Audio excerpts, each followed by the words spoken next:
times throughout my 15 years of life, who has had an impact on your faith?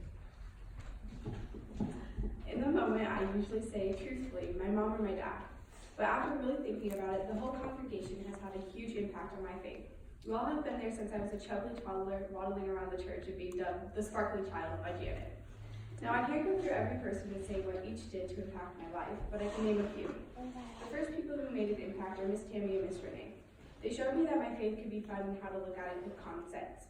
They taught me the basics of being a Lutheran and still to this day help me with questions I have. The next people are Majuma and Kaylee.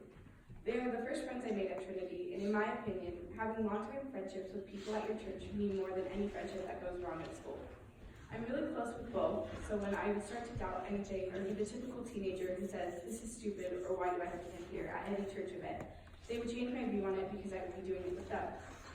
The last person who has had an impact on my faith is Pastor Megan. She has not once in the years she's been our pastor given up on me. She knows the things I enjoy and what I like to do. When I have my doubts, she pushes me more because she knows I will work through them. I really appreciate that because I need that one person to help me when I fall in and I don't know what to do. One of the questions was, how do I see God in these relationships? I see God in these relationships because they all help me when I'm going through a rough time, and that's what God does. He picks you up from the rough and tough times. In my life, there has been a lot of rough times, but there are two big ones where my faith really helped me heal. The first time was when I lost my grandma. Even though I was only 9 when I lost her, I was still really close to her. When we found out she had cancer, it didn't make me think of her any differently. She was still the strong and funny woman we all knew. I remember when I stayed the night there and she couldn't sleep, we would play the game of life. Those days when she was in the hospital were such a hard time for me because I saw her in pain and my family in pain. I will never forget that birthday because it was the only birthday when all my family was there except for her. I remember my mom and dad coming home late on the 11th and telling us what happened. It was the hardest news to comprehend as a 9-year-old. Part of me thinks that she stayed alive so she wouldn't have missed my birthday. Even though she wasn't there physically, it still felt like she was there. But it still takes a toll on me. The 2 days after my birthday, after everything that happened, it was hard to believe in God because if he would have answered my prayers, she would still be here. Why did it have to be her? But he had a plan for her. You all were there for me and my family, which really helped a lot. But even today, it still hurts to know that she is gone. I think the time that I knew she was still with us was when my grandpa got married to Carolyn. She reminds me so much of my grandma. They both have that spark of light in them. And I'm so happy that she came into our lives because it helped me see that God was there and how everything was going to be fine.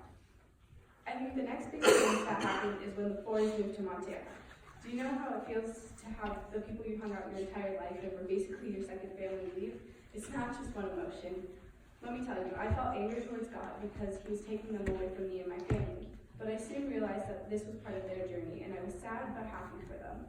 When we first went to visit them in Montana is when I realized that they were happy there, and that just because they moved didn't mean I wasn't going to see them. We go almost every summer, and each time is a different experience. It feels like we are seeing them for the first time again, and we never want to leave. I think the hardest part of each visit is remembering that they're there for a reason in their faith journey. You wish they were only a few miles away from you and you could hang out with them every weekend. But God has a plan for everyone's life and it might not go to your wishes. Now for that big question, what am I going to do next with my faith? Well, I still have things to learn, but I think my calling and my journey is to show the younger kids how the things we do in our religion aren't stupid or pointless because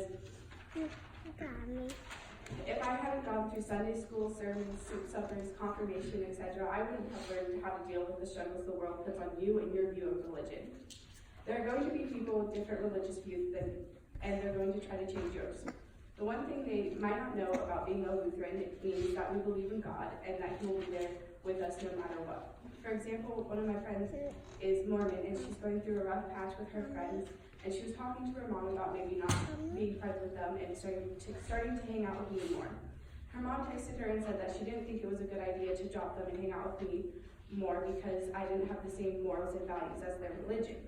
This really hit me in the sense that not everyone is like us in the fact that we don't judge people for what their religion is. We're more curious about how it is different than ours. I feel like everyone should have this quality when it comes to respecting other people's religious views and not trying to change what others believe. When people ask about my faith, the main question I get is, what is a Lutheran? When I was in 8th grade, we had to learn about Martin Luther, and since I was the only Lutheran in my school, everyone wanted me in their group. I took the project as an opportunity to teach my entire class about my denomination and why I like being a Lutheran. There are so so many great things about being a Lutheran, but no one knows any of them because our religion is only spoken about briefly in school and in our own church.